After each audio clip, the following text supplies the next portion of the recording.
Amigos, ¿qué tal? ¿Cómo están? Es un placer saludarles. Bienvenidos a la mesa de análisis de los jueves de su programa En Contexto de la productora Arba Media. Como les habíamos comentado, el día de hoy vamos a tocar un tema muy interesante, como los que siempre abordamos.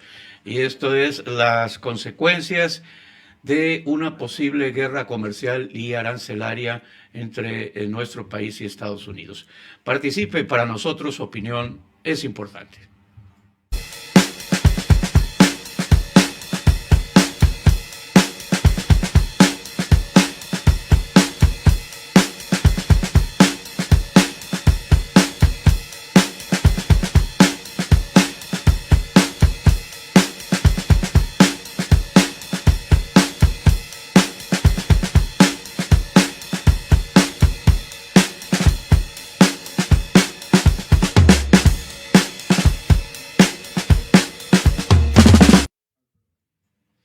Amigos, ¿cómo están? Gracias por acompañarnos en la emisión del día de hoy a través de la productora Arba Media, su espacio En Contexto.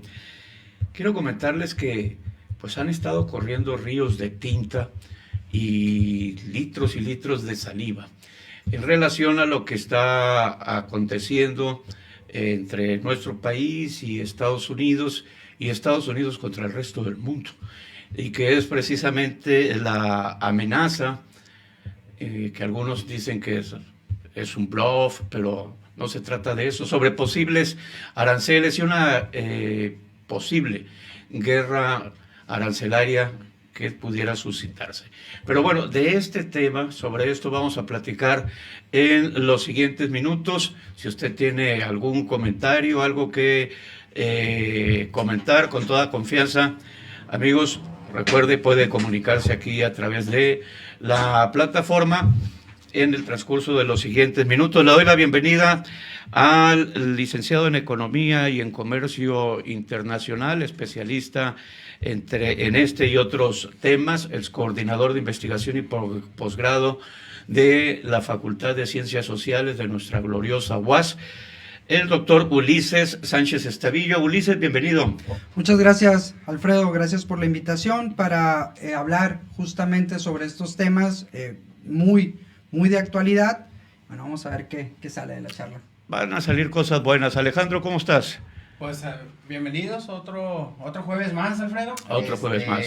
Pues ha estado una semana muy complicada, como lo dijiste ahorita al principio, con el nuevo presidente reelecto Donald Trump, que trae unos problemas, no sé si sean mentales o qué es lo que tiene, ni tantito, ¿no?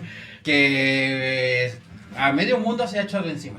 Así es, haz de cuenta que tenemos un López Obrador versión gringa, ¿no? Dicen ahí Trump Reloaded, pero sobre esto, Ulises, vamos entrando en materia, si nos lo permites.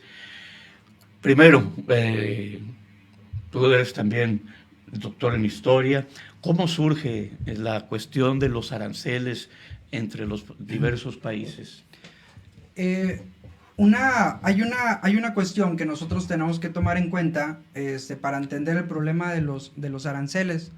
Después de la posguerra, el mundo tiende a una dinámica muy global en donde los países comienzan a tener una mayor cantidad de intercambio entre ellos. Muchos países optan por algo que en economía conocemos como proteccionismo. Lo que buscan es, de alguna manera, salvaguardar sus industrias locales sobre la idea de que la llegada masiva de productos que vienen de otras economías pues puedan destruirlos, ¿no? Puedan destruirlos económicamente. Entonces, para México, nosotros podemos hablar de un modelo que aparece a finales de los años 40, que es el modelo de industrialización por sustitución de importaciones. Que justamente era esto, ¿no? No la imposición de aranceles propiamente, aunque sí los había, pero más bien esta búsqueda de fortalecer los mercados internos. Entonces, detrás de una lógica de aranceles, ahorita entraremos en materia de lo que es Donald Trump, hay una lógica de proteccionismo, y detrás de toda lógica de proteccionismo hay una lógica de nacionalismo. ¿Cuándo entró en crisis ese modelo de sustitución de importaciones, donde, por cierto, me da la impresión de que algunos quieren reactivar de nueva cuenta ese modelo? De hecho, en la narrativa de Claudia Sheinbaum se estuvo hablando en los últimos 2 días de que podía venir justamente un programa en donde se reactivaran los aspectos del proteccionismo y tratar de poner un alto a las exportaciones. El modelo en México fracasa. Yo plantearía su fracaso en medio de una crisis global que se da en 1972, que es la crisis de la inconvertibilidad del dólar, la caída de un tratado que era Bretton Woods, el Bretton Woods, que no era otra cosa sino la dolarización del comercio en términos internacionales, y en México va a ser los años 70, estos años de una política, digamos, paternalista por parte del Estado, del propio Luis Echeverría, de López Portillo, es cuando entra en un proceso de crisis, porque ante la falta de importaciones, México echó a andar una maquinaria para la que no estaba preparado, y muchas de las empresas eran públicas, muchas de las empresas eran del Estado, y tenían un aparato burocrático demasiado amplio, se prestaban para aspectos como corrupción, y bueno, eso a la larga termina por llevar a los organismos internacionales, como lo podía hacer el FMI, a exigir que ante un préstamo que México solicitaba, pues ellos tenían que venir con una dinámica de privatización. El modelo entra en crisis a finales de los años 70 y termina por destruirse a principios de los 90 con el Tratado de Libre Comercio. Bueno, eso quizá no le tocó a Alex Ávila, pero amigos, si mi memoria no falla, el Estado mexicano o el gobierno tenía más de 3,000 empresas, desde cines hasta zapaterías, y desde ahí lo que se te ocurra. Juguetes, televisiones, ¿no? Tenían el monopolio de los lápices, claro. Recuerdo todo eso lo controlaba el gobierno. Lo que nos comentaba aquí el doctor Ulises, pues tiene que ver que el dólar se impuso al patrón oro primero. Exactamente. A raíz de lo de la Segunda Guerra Mundial. Y nada más para, disculpa la pregunta, cuando entra en crisis este modelo, ¿tiene que ver también la crisis petrolera del 73? Está de alguna manera ligado, ¿no? Lo que pasa es que después de la Segunda Guerra Mundial, Estados Unidos lanza el Plan Marshall de Reconstrucción Europea, dolariza toda Europa, y en teoría toda la moneda que se emitía tenía que estar respaldada en oro. Sí. Cuando Francia se recupera, llega a Estados Unidos, ¿no? Hipotéticamente con 2 bolsas de monedas de oro, y le dice, cámbiamelo, no, cámbiame estos dólares por oro. Estados Unidos le dice, no tengo. Entonces Estados Unidos había estado imprimiendo billetes que de alguna manera eran pues no falsos, pero no tenían fondos. No tenía soporte en oro. Después de eso, en los años 70 vienen algunas guerras dentro de lo que va a ser la zona de lo que conocemos principalmente como la OPEP, o lo que se conocería como la OPEP. Viene una cuestión de escasez de petróleo. México asciende. José López Portillo lanza una de las frases más peligrosas y más estúpidas que se han lanzado. Sí. Tenemos que acostumbrarnos a administrar la abundancia, porque pensaba que el precio del dólar iba a estar para arriba todo el tiempo, y resulta que a los 2 años se viene abajo, y esa es la crisis petrolera. Si hay una crisis petrolera, México no entiende, por lo menos el presidente no entiende, que esto va a bajar eventualmente, y nos pegamos una endeudada, y a partir de ahí del 76, 77, México no ha podido salir de esa crisis. Y hasta ahorita. Alex, adelante. Oye, bueno, ya me voy a ir más adelante, casi ahorita en este tiempo. ¿Qué tan peligroso es que Estados Unidos le imponga aranceles a México? ¿Qué conlleva esto? Mira, antes para los escuchas, antes de iniciar la charla, hablábamos de que había un tanto de desinformación. Sí, claro. Bien, entonces, el hecho de que haya una imposición de aranceles y la contrarrespuesta que da la presidenta Claudia Sheinbaum de que va a haber aranceles también del otro lado, tiende a ser más peligroso para México que para Estados Unidos, incluso la imposición de aranceles por parte de México al país del norte. Y es que tenemos que entender que el comercio, de manera particular, aunque todo proceso de exportación es un proceso de importación, ¿no? Si se está exportando de México, se está importando de Estados Unidos. Eso no lo podemos eliminar, pero principalmente es un proceso de importación. Quiere decir que tiene que haber en Estados Unidos un empresario o un distribuidor interesado en importar productos mexicanos. Entonces, al momento de tú poner un arancel de 25%, el importador en Estados Unidos pues va a tener que pagar una mayor cantidad de dinero por recibir esos productos mexicanos y terminará por transferirlos al consumidor de Estados Unidos.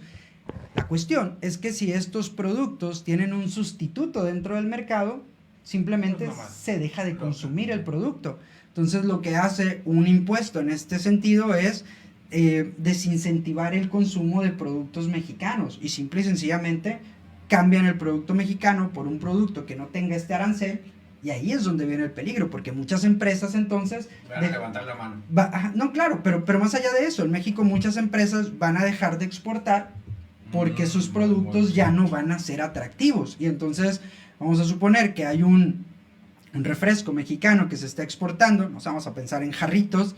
Bueno, pues importas un refresco de Tailandia que no tiene aranceles, porque el mercado le es indiferente comprar un refresco u otro porque son sustitutos entre ellos. Sí, ya tienen el mismo valor y es lo mismo lo que hace, ¿no? Es un refresco, Claro. una bebida gaseosa, sí, del mismo sabor y listo. ¿Es? Entonces quiere decir que, por ejemplo, vamos a ponerle así, el aguacate te vale 100 pesos llevarlo, ahora costaría con aranceles 125 pesos. Claro. Entonces, pues obviamente la persona que lo va a entregar, pues le va a tener, pues no me va a alcanzar, necesito darle 25 pesos más, entonces lo tiene que dar 150.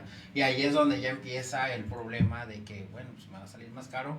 Y a las personas consumidoras, pues a las que le va a salir más caro. Claro, hoy si lo pensamos con el camarón, ¿no? Con el que Claudia Sheinbaum se metió con el camarón ecuatoriano, entonces digamos, si Estados Unidos no le pone un 25% al camarón ecuatoriano, va a tener entonces el camarón ecuatoriano una mayor participación del mercado porque va a ser más atractivo por una cuestión de precios. Por una cuestión de precio, y ahí es donde a nosotros sí nos afecta. Y ahí es donde a nosotros nos afecta. Ahora, si nosotros lo pensamos en el hecho de decir, bueno, es que México responde con un 25% de aranceles, también tendríamos que preguntarnos la naturaleza de la mercancía que nosotros estamos importando. Porque si nosotros estamos importando gasolina de Estados Unidos, si nosotros estamos importando alguna mercancía que vaya directamente a una cadena de producción, si estamos importando un insumo, entonces nos estamos dando un balazo en el pie, el hecho de poner un arancel. Porque si tú subes el precio de la gasolina, porque aumenta el arancel que le estamos poniendo, entonces va a afectar toda la cadena de producción, empezando por la cuestión por los aspectos de distribución. Sube la gasolina, sube todo. Entonces, no exportamos lo mismo a Estados Unidos que lo que importamos de Estados Unidos. Sí, totalmente. Nosotros exportamos de alguna manera consumibles e importamos insumos. Y ahí hay una diferencia muy brutal. No se trata entonces simplemente de decir, es que sus exportaciones, nuestras exportaciones van a ser más caras, pero la de ellos también. Es que, ¿qué estamos exportando? Pues ahí es donde vemos, pero por ejemplo, ahorita que me dices, puede haber que se dé un balazo México en el pie, por así decirlo. ¿Ellos no le pasa lo mismo a los americanos? Depende de la naturaleza de la mercancía. Si la mercancía tiene un sustituto, entonces no. Porque entonces ellos recurrirán a otros mercados que puedan surtirles, qué sé yo, galletas. Ahora, tendríamos que conocer a profundidad la balanza comercial para saber qué estamos nosotros exportando y qué estamos importando de Estados Unidos. Pero en un primer momento, al estar la industria estadounidense muy descentralizada hacia otros países, difícilmente nosotros estamos exportando insumos. Estamos exportando bienes de consumo final que pueden ser sustituidos por otros. Nosotros, en cambio, sí estamos importando insumos. Y ahí es donde viene la parte peligrosa. La parte peligrosa para México. Bien, amigos, continuamos. Recuerde que estamos platicando con el doctor Ulises Suárez Estavillo, integrante del cuerpo académico de la Facultad de Ciencias Sociales de la Universidad, Saludos a quienes se están conectando con nosotros, Alejandra Sierra, a don Antonio Jorge García Velarde. Gracias, Dana Pérez, muchísimas gracias por estar con nosotros. Y recuerde, si tiene algún comentario, con toda confianza, compártalo.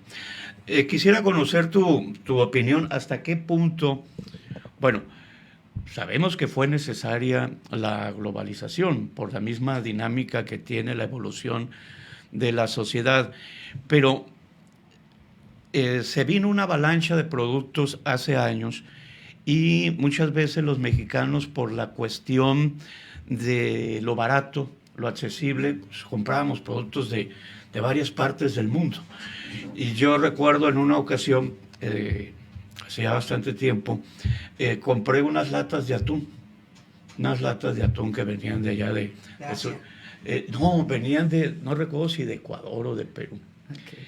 Y cuando ya las abrí, pues era como una masa muy molida, no como el atún a lo que nos acostumbramos aquí, que venía con trocitos. Es un solo ejemplo el que estoy poniendo. Claro. Y a veces de ahí me surgió la duda, bueno, entran los productos, pero no hay quien regule la calidad del producto. Podemos decir que en los últimos años ha venido un mayor nivel de regulación, ¿no? Cofepris por ahí ha hecho un trabajo adecuado. Una de las instituciones, tengo conflicto con muchas instituciones del Estado mexicano, pero Profeco me parece una institución sumamente funcional, ¿no? Lo ha demostrado con el paso de los años. Un aplauso para Profeco. Y creo que de alguna manera sí hay mecanismos de mayor regulación. Sin embargo, no todos están perfectamente regulados, ¿no? Ahora, también tenemos que entender que el comercio internacional es un arma de doble filo, ¿no?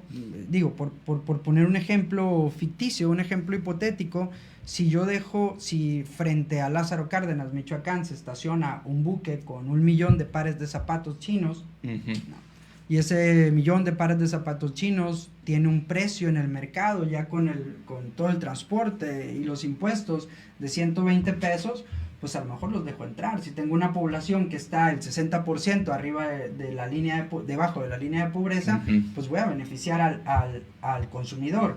Pero si lo dejo entrar, probablemente pueda destruir la industria zapatera de Moroleón, sí, ¿no? Y entonces... Como ha estado ocurriendo. Entonces, ¿a quién se beneficia? ¿No? En economía terminaríamos por beneficiar al empresario, que es el que permite que de alguna manera existan estas cadenas de producción que generan empleos.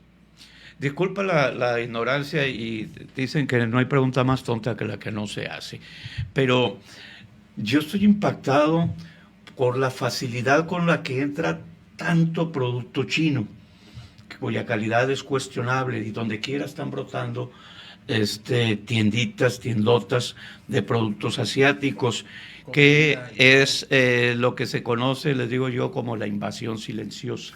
Mucho. Es la invasión silenciosa, que esa es otra teoría del conocimiento.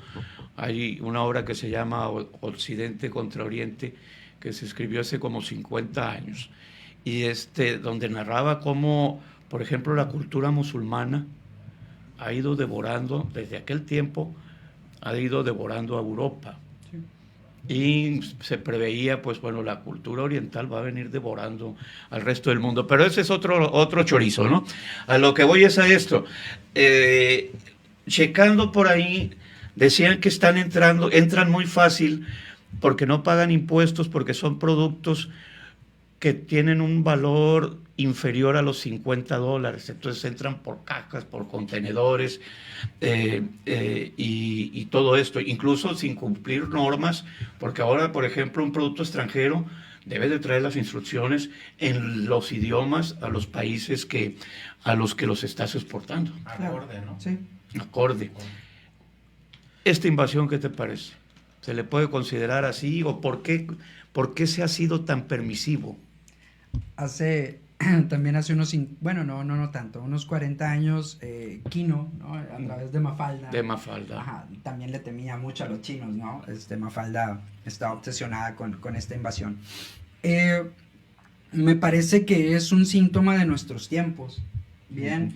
y no quisiera dar una respuesta sencilla. ¿Qué opinión me merece? Me parece una situación muy poco ideal, en el sentido de que por cada, digamos, unidad de mercancía que viene sin estar regulada, sin pagar impuestos, con una mano de obra hiper barata, va a ir destruyendo de manera sistemática cualquier mecanismo de producción en términos de lo local. ¿Por qué se dan estas facilidades? Si nos vamos a una cuestión teórica, en algún momento en este libro fundamental para los que estudiaron en algún momento economía política, que es El imperialismo, fase superior del capitalismo, de Lenin, pues hablaba de que las empresas transnacionales tenían una tendencia a convertirse en un imperio, y la forma más refinada de tener un imperio no es otra sino a través del control de los mercados. Entonces China, que tiene un aparato estatal brutal en términos de eficiencia, lo que ha hecho es incentivar que se generen economías a escala. Quiere decir que mientras más unidades se producen, más baratas son estas unidades, ha tenido la capacidad de poder traspasar cualquier frontera. ¿Por qué somos laxos al momento de dejarlas pasar? Bueno, porque tendríamos que ver qué se está produciendo en México para ver si podemos nosotros cumplir con las necesidades que pueda llegar a tener el mercado. En ese sentido, ¿no? Entonces, a veces hablamos desde nuestro privilegio y decimos, bueno, yo le puedo comprar a mi hijo juguetes de manufactura europea o de manufactura gringa, no sé, vamos a pensar en Mattel o incluso manufactura mexicana, pero pues una gran cantidad de la población no puede acceder a esto y tiene que recurrir a estos juguetes de importadora, así los llamamos, ¿no? Sí. Y va y los compra. Y esa es la infancia de muchos morrillos. Y tiene que ver también con las propias condiciones de China va a avanzar cada vez más sobre los países que tengan menos posibilidad de tener un consumo. Que sean vulnerables, ¿no? Que Que son vulnerables. Sí, claro, hay vulnerabilidad. Sí, por eso los está endeudando, ¿no? Sí, claro. Financió la construcción de esto, otro, y así está. Y es que, bueno, no, Alfredo. Perdón. Este sujeto del Trump. Dilo como ibas allá. No. No sé por qué pensaba que ya te ibas a aventar la de todos los jueves. Una más, una menos. No una más y una menos. No, te digo, ¿hasta qué punto será ocurrencia o hasta qué punto será parte de una estrategia que tenga mentalmente estructurado él y su séquito? Mira, yo creo que ahí sí va a empezar el debate, ¿no? Alguna vez se le criticaba mucho a la población mexicana por votar a Enrique Peña Nieto, porque éramos injustos con la población mexicana y decíamos, votaron por él porque está guapo, votaron por él porque no sabe democracia.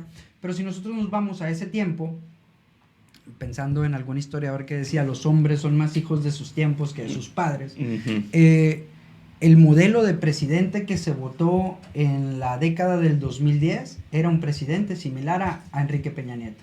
Estamos hablando de un Emmanuel Macron, estamos hablando de un Justin Trudeau, estamos hablando ya con el tiempo en un Boric en Chile.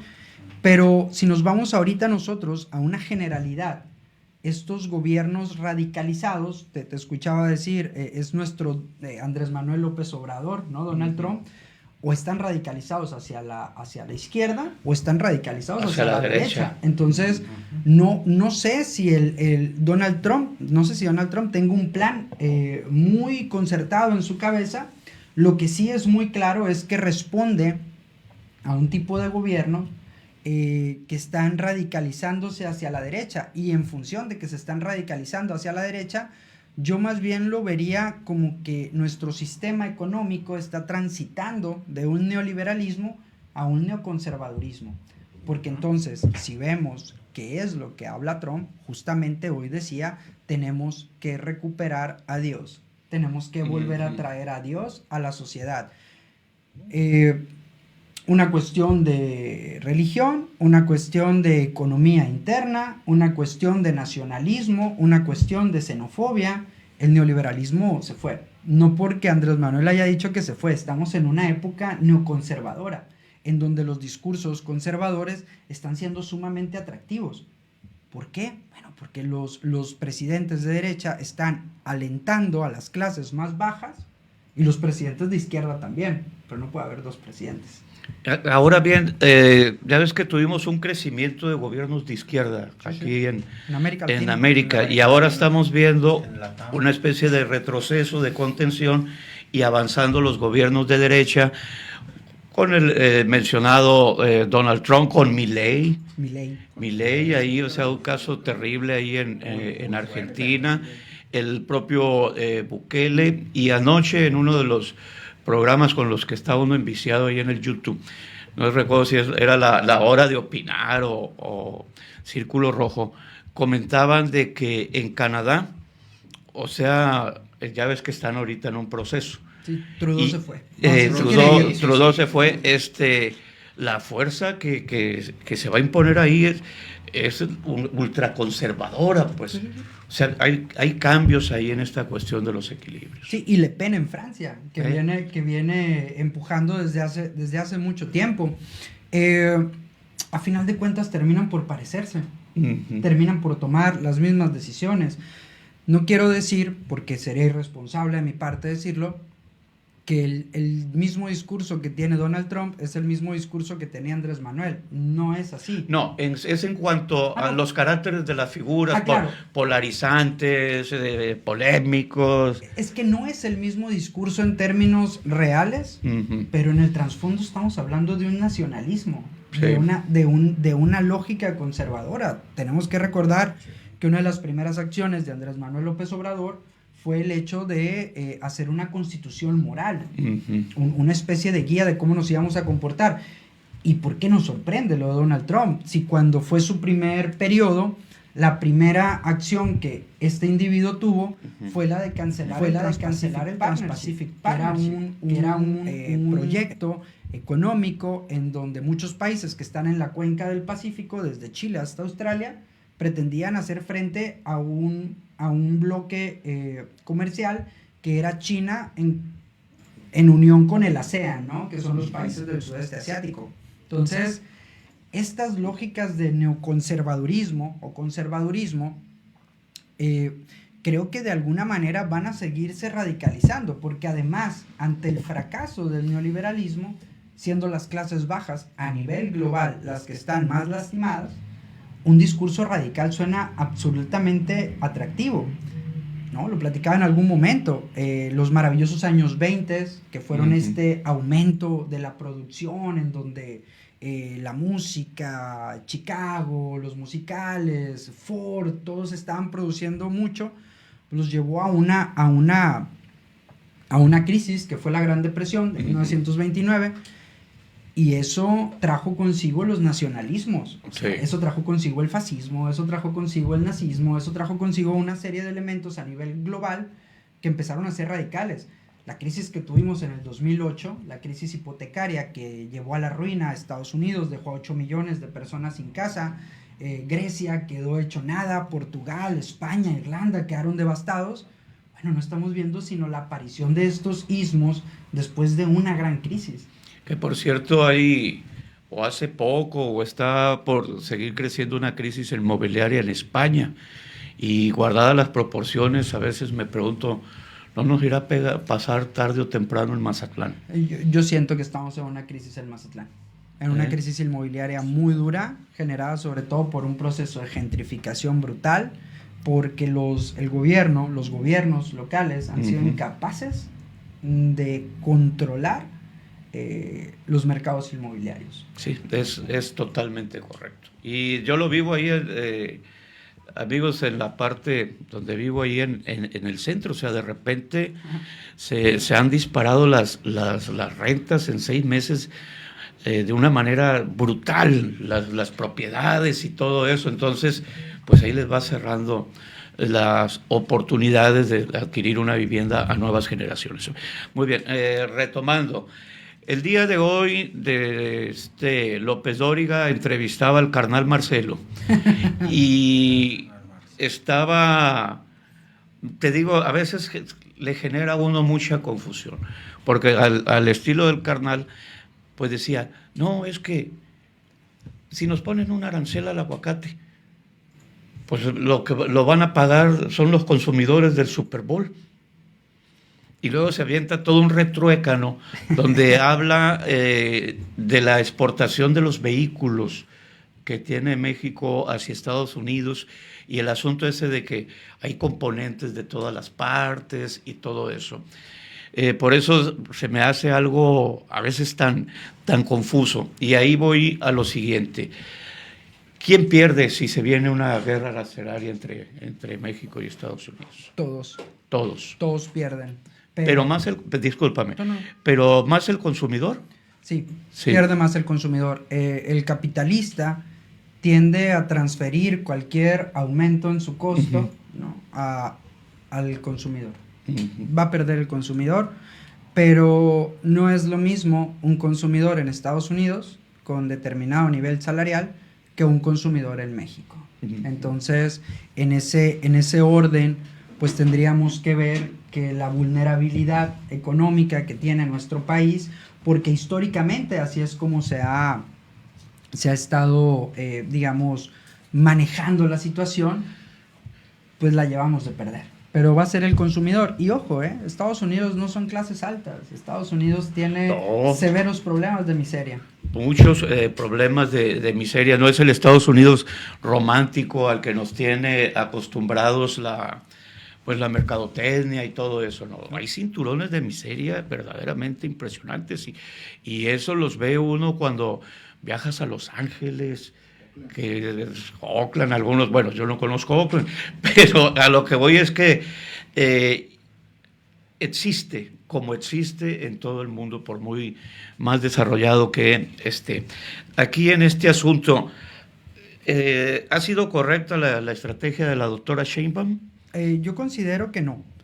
Considero que no, pero también siendo justos, ¿no?, en este sentido, todo ha sido muy súbito, todo ha sido muy de repente, todo ha sido muy...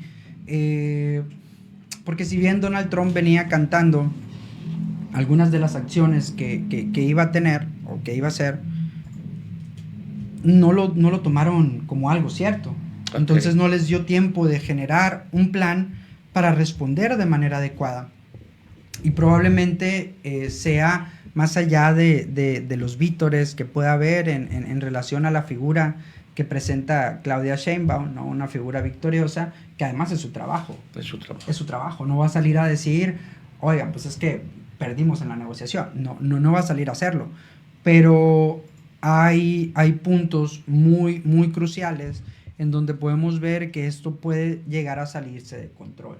Bien, hace poco estaba en contacto con una colega, Yulisa Leal, que seguramente nos va a ver y le mando un saludo. Ella está en Tijuana trabajando justamente en los albergues de deportados. Ella está haciendo, estamos haciendo un trabajo, ella está haciendo entrevistas en tiempo real a la gente que llega y si bien el deportado tiene todo el derecho del mundo de estar en México, mucha parte de la población no lo está percibiendo así.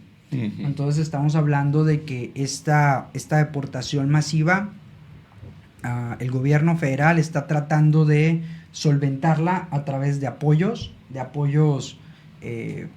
económicos directos que son necesarios, ¿sí? Y la gente necesita un apoyo al momento de estar desterritorializada por una deportación, pero se puede convertir en una bomba de tiempo en términos económicos para el erario y en términos de un descontento social, porque la población termina por no entender por qué se le da una preferencia al deportado, porque en muchas de las ideas de los nacionales, el deportado decidió irse. Exactamente. Entonces ya no es de aquí ni es de allá.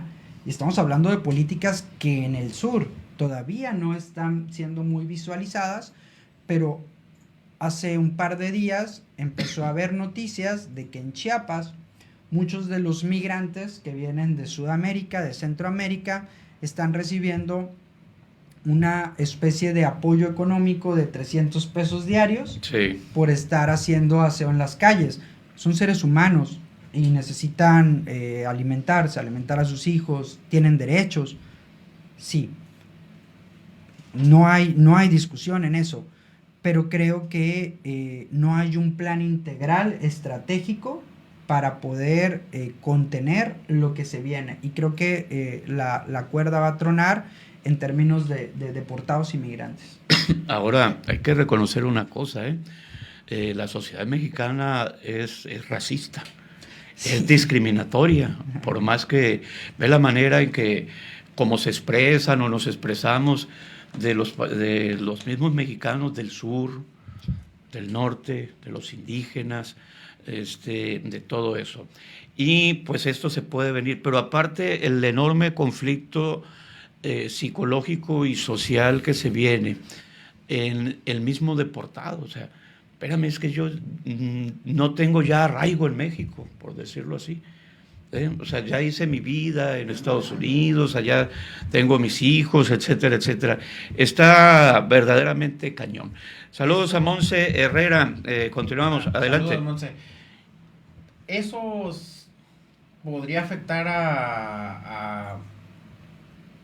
al mercado americano, eso de que la gente la estén deportando en forma masiva, o sea, estarlos sacando, los que sacaban adelante todo ese trabajo que nadie quería hacer?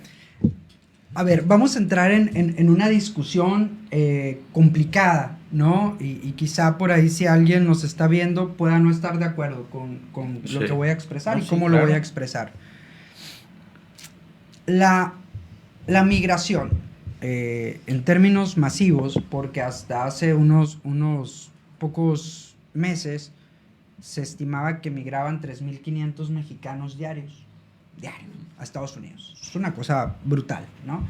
¿Por qué se da la migración? Bueno, ahorita se da por una cuestión a veces de tradición, a veces de masculinidad, a veces muchas cosas, pero en el centro es porque México no ha generado las condiciones óptimas para que esa gente pueda encontrar un nivel de vida digno dentro del país. Ese es el principal problema de la migración.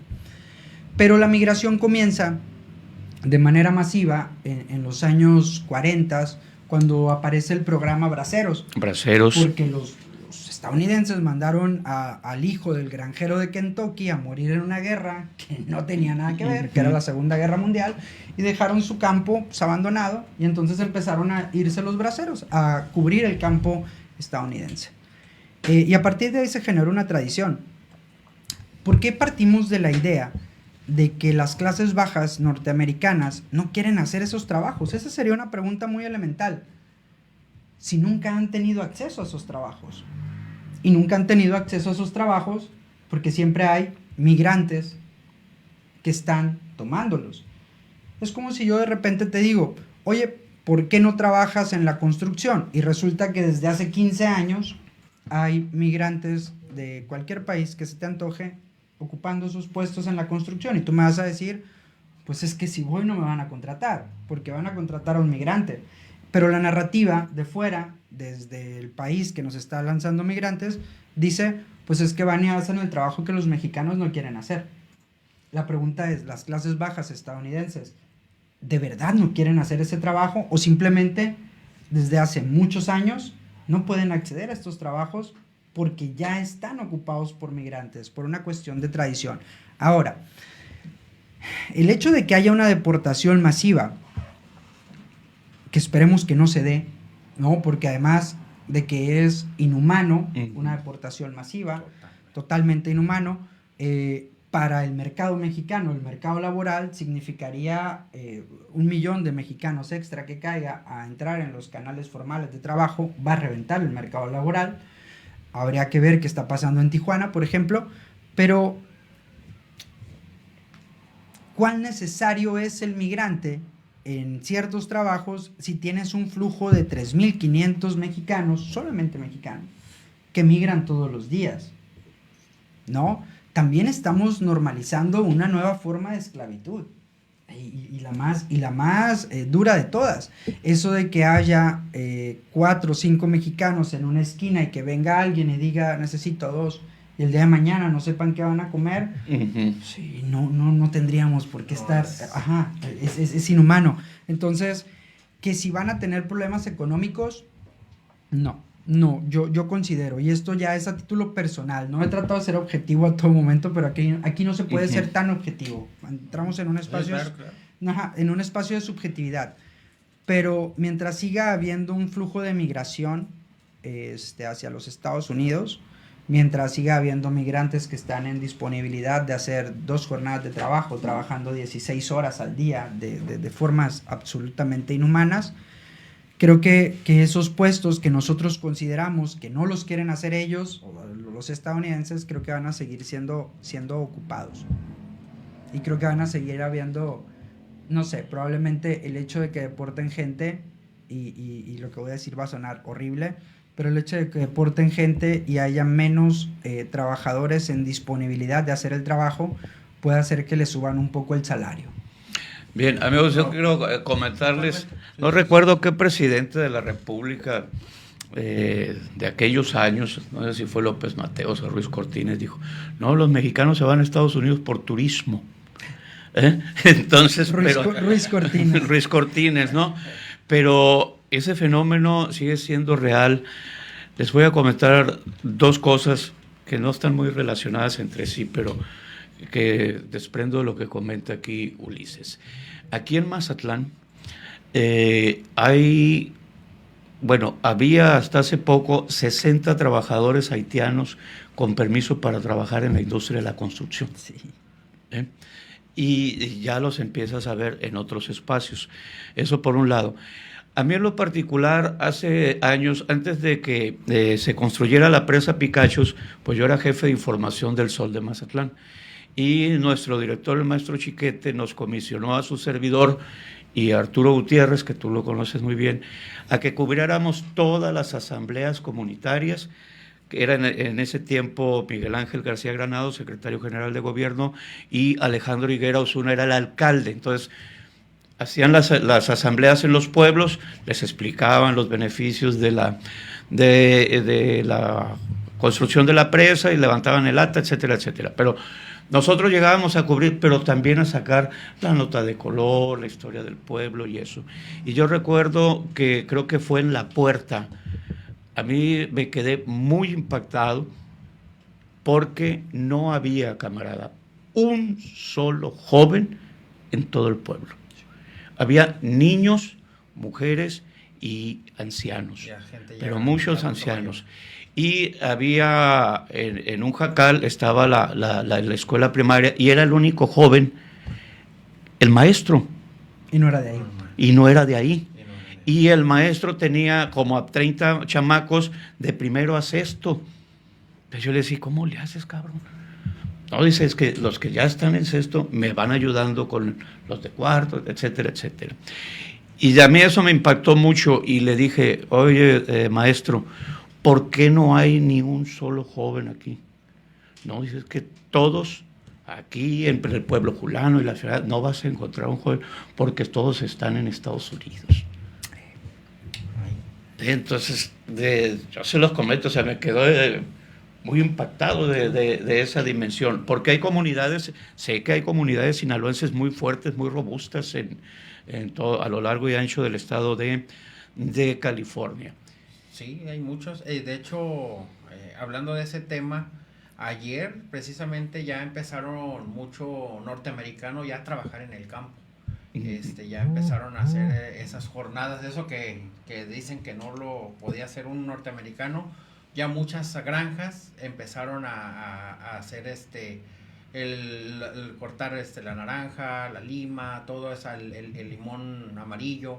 Ya empezaron gente ya de ahí del país a hacer ese trabajo, porque pues al final de cuentas pues tienen que resolver, o sea, los dueños, los caporales pues tienen que sacar esa producción de una de otra manera. A lo mejor van a tener unos cuantos 5 o 6 migrantes que los tengan ahí escondidos y los van a sacar y otra vez a meterlos, pero no les va a dar abasto para todo lo que tienen de campos. Entonces ahorita sí se empieza a ver eso. A lo mejor va a ser un parteaguas para a lo mejor lo que estabas comentando ahorita, que pues ese trabajo lo van a empezar a hacer las mismas personas. Los mismos estadounidenses. Ulises, Kaysar Navarro pregunta lo siguiente: la cuestión de unión entre los mexicanos generaría estas dinámicas de contrapoder y unión. ¿Qué piensas sobre generar un sindicato de migrantes en Estados Unidos como defensa del campo laboral mexicano en ese país?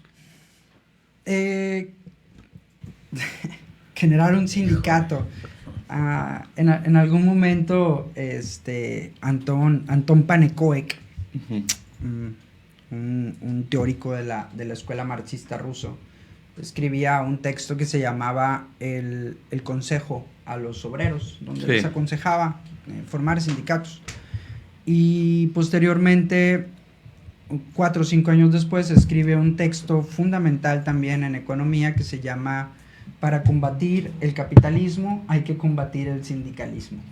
Entonces, Kaiser, si no estuvieran los sindicatos conformados, no digo que todos, pero una gran mayoría, como una estructura de poder que favorece al capital, entonces sí sería una opción. Eso sin tomar en cuenta que la figura legal del migrante es la de ser ilegal. Si se hace un sindicato de trabajadores del campo, bueno, beneficiaría a los trabajadores que tienen residencia, a los trabajadores que tienen ciudadanía, pero aquí estamos hablando de situaciones legales distintas, que a mí me duele, me pesa, me llena de coraje el hecho de que haya tantos migrantes mexicanos, sobre todo por las condiciones en las que migran. Es dolorosísimo ver compatriotas muertos en el desierto, ahogados en el río, y enjaulados, encadenados. Es una locura, es una tristeza, pero su estatus legal sigue siendo de ilegalidad. Entonces, al ser de ilegalidad, formar un sindicato quizá obligaría a Estados Unidos a de alguna manera entenderlos como trabajadores legales, y no va a suceder. Ahora bien, carnal, por otra parte, vámonos al aspecto político. Trae el garrote blandiendo ahí Trump. Y en el caso contra México, discúlpenme, miéntenme la madre si quieren, pero creo que tiene cierto punto de razón cuando él está presionando de decir, hey, no me dejes pasar las drogas acá. Pero él también, como jefe del Estado norteamericano, no asume su responsabilidad en el sentido de que están pasando armas pues para acá. O sea, es la política como un método de extorsión. ¿Hasta dónde nos puede llevar esto? Porque ahorita está lo de la pausa y la polémica que hay entre los opinólogos o la comentocracia es que es una espada de Damocles. O sea, que cuando lleguen los 30 días va a decir, ahora quiero esto, ahora quiero esto otro, ahora quiero esto. ¿Cómo lo visualizas, Ulises? Pues aquí sí, ya dentro de un plano muy, muy especulativo, ¿no? Uh-huh. Creo que estos 30 días le costaron al gobierno mexicano el despliegue de un número bastante amplio de elementos de seguridad dentro de la frontera. Que ya estaban desplegados muchos, bueno, pero tendrá que desplegar más. En medio de una situación de cuasi guerra en el país, en todo el país, va a desproteger a una gran cantidad de población. Claro. Que si bien la Guardia o el Ejército podemos criticarles, ¿no? Podemos quizá acusarles hasta que haya pruebas, lo podemos hacer de una cuestión de corrupción, no lo sabemos, ¿no? Pero los opinólogos así lo dicen. Pues no dejan de ser hombres y mujeres mexicanos que van y se rifan contra el crimen organizado y ponen en riesgo su vida, y cada cierto tiempo vemos desafortunadamente bajas entre ellos, ¿no? Y van a dejar desprotegida a una población por irse a la frontera a detener a personas que están tratando de emigrar, no por ser delincuentes, sino que están tratando de emigrar porque su país no les dio las condiciones adecuadas para poder alimentar a su familia. Entonces, en este sentido, creo que el costo es alto, ¿no? Porque también si lo que se intenta es frenar la migración a través de la fuerza, vamos a empezar a ver historias tristes que pueden poner a la opinión pública en contra del gobierno. Evidentemente hay una narrativa que Trump está manejando en donde se ponen como las víctimas del narcotráfico. cuando sabemos que el crimen organizado pues son instituciones, o son organizaciones, mejor dicho, globales, que tienen alcances casi ilimitados porque tienen presupuestos casi ilimitados, ¿no? Entonces, si hay una cuestión de narcotráfico acá en México, que la hay una misma cuestión de narcotráfico en Estados Unidos, que también la hay. Entonces, sin embargo, es más fácil para un país acostumbrado al militarismo, al poder económico, poder amenazar a aquellos países que normalmente ha visto como subordinados. En ese sentido, yo aplaudo a Claudia Sheinbaum, que ha intentado de poner frente, por lo menos a las declaraciones de Donald Trump. Sin embargo, sí considero que es un contrato a corto plazo. Es el morro que llega a una empresa, lo contratan por 3 meses para que no haga antigüedad, y eventualmente después de 3 meses, ya que lo explotaron, se va a ir. Muy bien, amigos, este tema ha sido apasionante. Lamentablemente el tiempo pues ya nos comió, ya rebasamos la hora. Quedan muchas cosas en el tintero y quisiéramos, abusando de tu generosidad, más adelante volvernos a encontrar, ya sea aquí o en las instalaciones incluso de la FACISO, para darle seguimiento al tema. Me hizo recordar, tiene días insistiendo Leo Zuckerman en el asunto de Trump, dice que a Trump, como a los alcohólicos anónimos, un día a la vez, porque es un vato impredecible. Sí. Algo con lo que quieras compartir ya en esta recta final, Ulises, por favor. Considero, me voy a subir a lo de Leo Zuckerman, ¿no? Sí. Y a lo que comentas, Alfredo. Creo que no es tiempo de especulaciones. Y desafortunadamente las formas en las que la información se mueve en estos tiempos tienden mucho a las especulaciones. Incluso los que nos están oyendo pueden hacer una mala interpretación de lo que hemos dicho, sí, y generar una idea errónea, ¿no?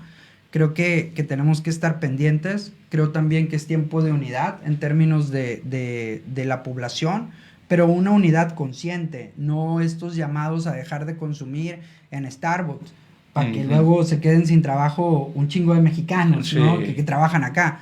No, creo que la coca, pues, y la coca se produce y se distribuye aquí, y los cañeros dan y qué locura. Sí, ¿no? Sí, es toda una cadena. Claro, sí, un tipo de unión distinta, ¿no? Un tipo de unión, cerrar filas, ser conscientes, buscar una dinámica de racionalidad económica por si esto se torna en una crisis, bajarle al consumo, pero no necesariamente de productos norteamericanos, simplemente bajarle al consumo, ¿no? Estamos muy ligados a estas dinámicas, a veces muy consumistas.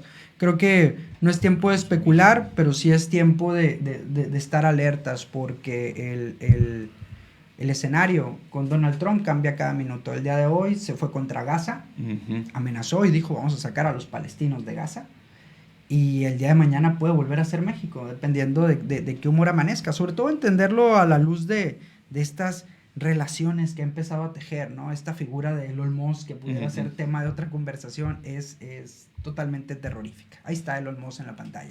Ahí está. Alex, algo que desees añadir con toda confianza. Pues sí, como lo dicen ustedes, ¿no? Pues es un día a la vez. Este señor actúa de manera rara. A veces ataca a China, a veces a México, a veces a los países centroamericanos y al que se deje, hasta la misma Unión Europea, y se quiere salir de todos los tratados que hay. Ya se salió. Y quiere ser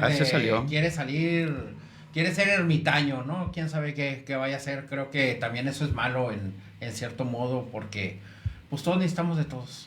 Entonces, esto me hizo recordar, amigos, a un alcalde muy conocido de aquí, que en su primer periodo de gobierno, a mí me lo dijo, que todos los días en la mañana se levantaba, se miraba al espejo y decía, ¿con quién me pelearé hoy? Bien, pues para saber, ¿no? Le mando un saludo cordial al subsecretario de producciones y reuniones. Un abrazo fraterno, sabes que te quiero mucho y lo sabes bien. Amigos, a nombre de todos y cada uno de los que participamos en la emisión del día de hoy, Raúl Conde aquí en la producción, sus amigos Alex Ávila, Ulises Suárez Estavillo y Alfredo Ramírez, deseamos lo mejor de lo mejor para ustedes. Un saludo a mi papá y a mi mamá que me están viendo.